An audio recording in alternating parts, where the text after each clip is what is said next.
Baik,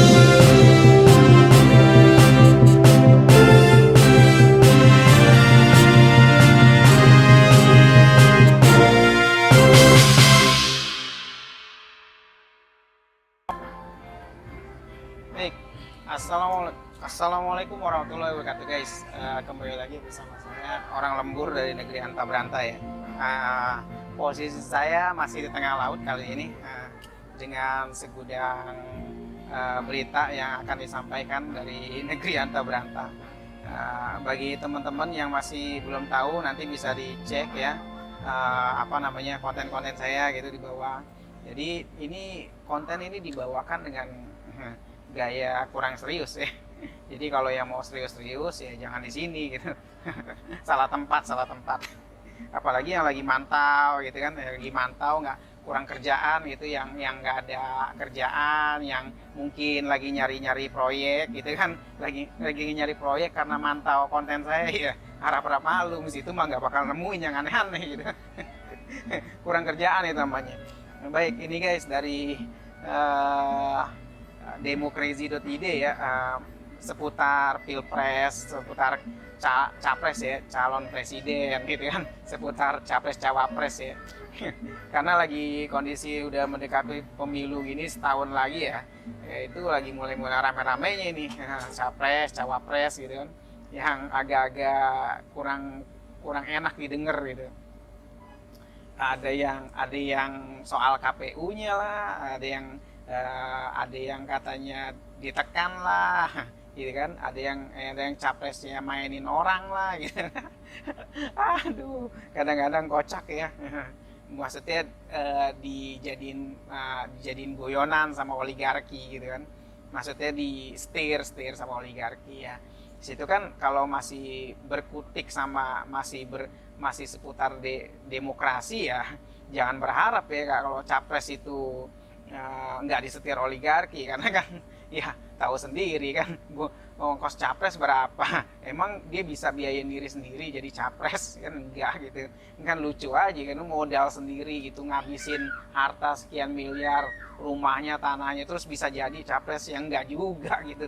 Kalau jadi berbentuk capres saja susah, apalagi langsung jadi dapat nomor atau didukung partai gitu kan. Lucu juga.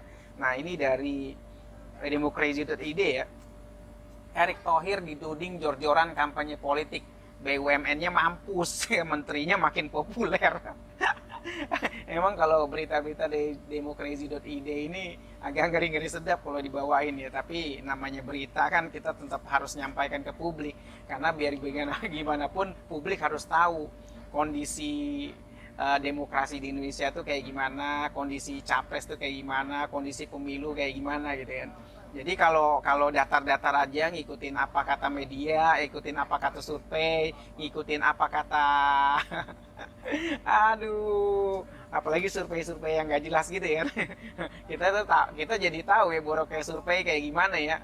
Semenjak kasus-kasus Sambo ini ya, semenjak kasus-kasus ya tahun 2019 kemarin ya.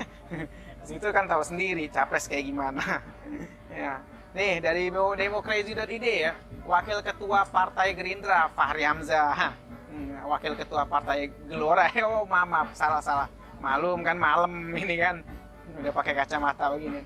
Wakil Ketua Partai Gelora Fahri Hamzah menyoroti sikap Erick Thohir yang belakangan ini diduga ikut berkampanye politik.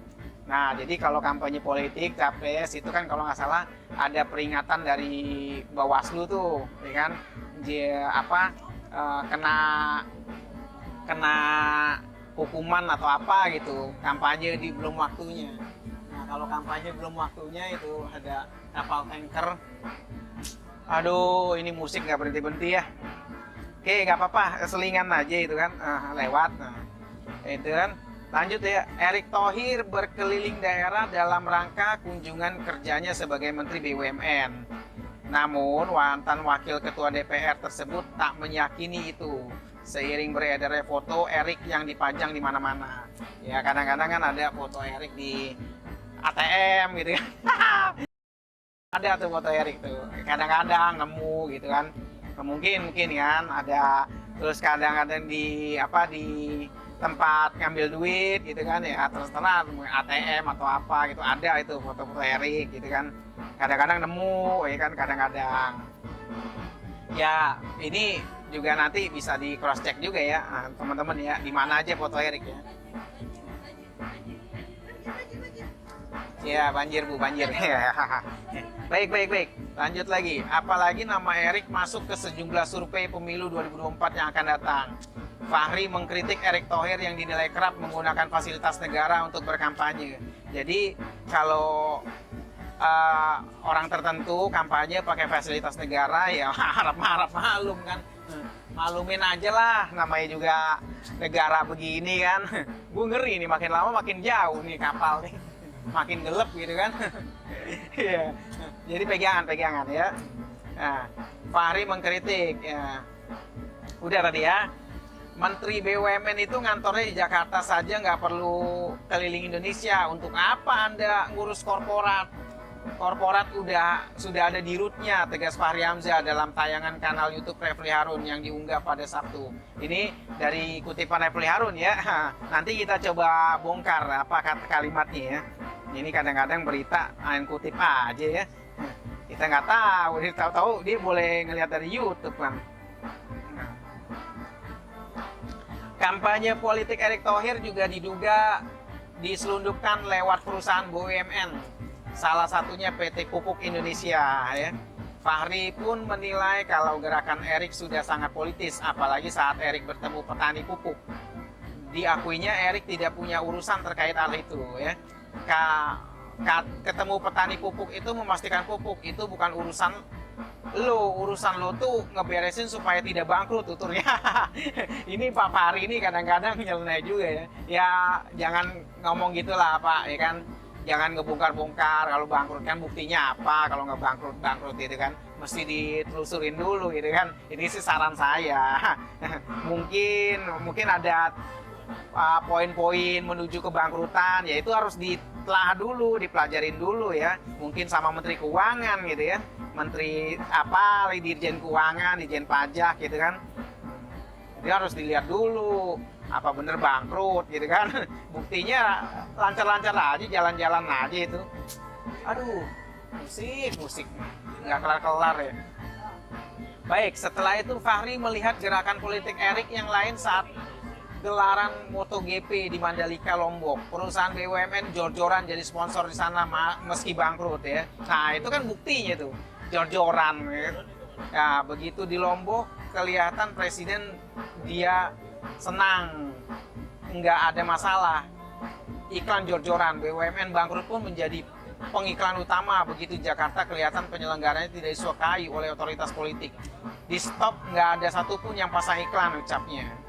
Ya, Erick diminta agar fokus bekerja untuk negara. Ini apa begini BUMN ini mampus, menterinya tambah populer, sambungnya. Iya, kalimat mampus itu ya saya garis bawahi ya, saya bold ya. Mampus gitu ya. Itu ngeri juga kan kalau kayak gitu kan. Fokus saja kerja, nggak usah mimpi jadi pemimpin. Ini Demokrasi.id ini agak ngeri-ngeri sedap ya, karena beritanya juga to the point ya, nggak neko-neko gitu kan kalimat-kalimatnya gitu kan. Ya itu juga bikin beberapa orang jadi agak paham ya bahwa situasi politik itu ya begitu gitu kan. Nah, Wakil Ketua Partai Gelora Fahri Hamzah meminta menteri-menteri di Kabinet Jokowi Maruf Amin agar fokus bekerja. Jadi Pak Menteri ya fokus aja kerja gitu, jangan keliling-keliling misalnya gitu kan. Nah, pasalnya Fahri melihat pembantu presiden tersebut justru sibuk cawe-cawe ke dalam proses politik, utamanya soal pencapresan 2024. Nah, lanjut ya.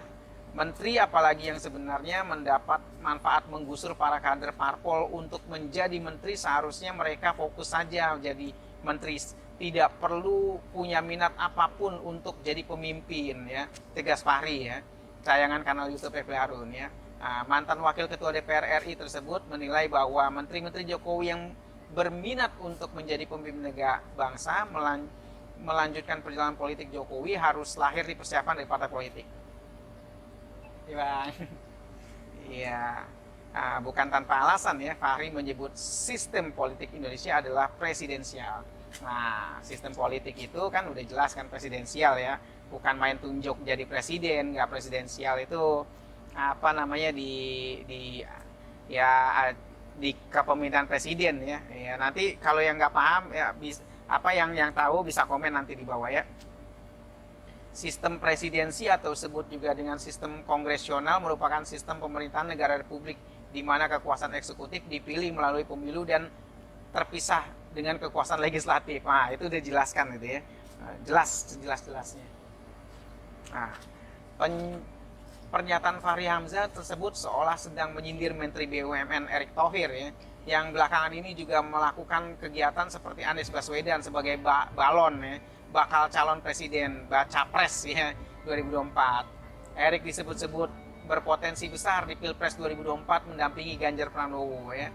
Nah, kalau tidak itu namanya kandidat yang diselundupkan di tengah jalan dan kita nggak tahu ini kandidat punya siapa gitu kan.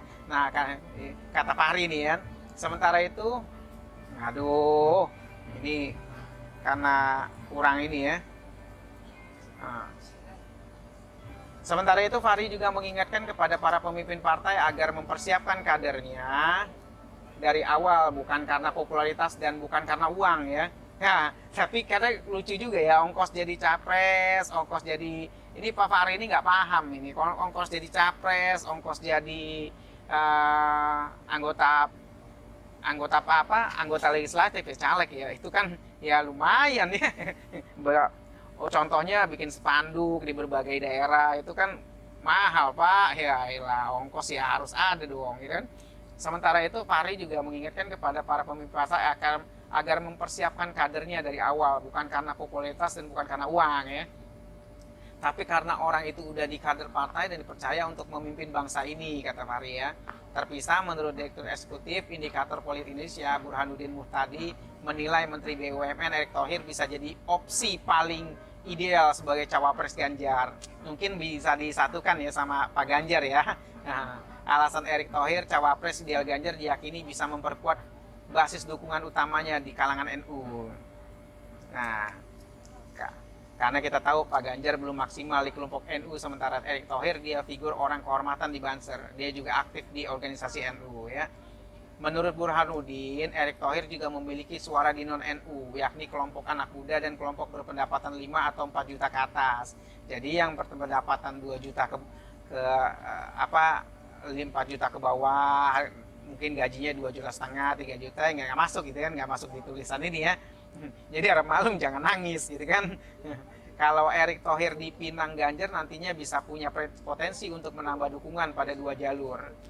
Jalur pertama adalah jalur tradisional pendukung Ganjar dan Jokowi, jalur kedua adalah mereka yang selama ini tidak terlalu mendukung Jokowi, tapi melirik Erick Thohir. Satu dari sisi pendapatan, kedua dari sisi usia tambahnya. Ya, ada 2 yang dilirik ya dari mereka ya. Salah satunya ya seperti itu ya. Ini cahayanya udah agak-agak bikin ngeri. Guys, itu aja guys dari saya guys. Ini kok makin lama makin gelap, makin jauh gitu kan. Ya ngeri kan, tahu ada kena ombak atau apa gitu. Sekian dulu dari saya, orang lembur dari posisi tengah laut. Sekian, wassalamualaikum warahmatullahi wabarakatuh.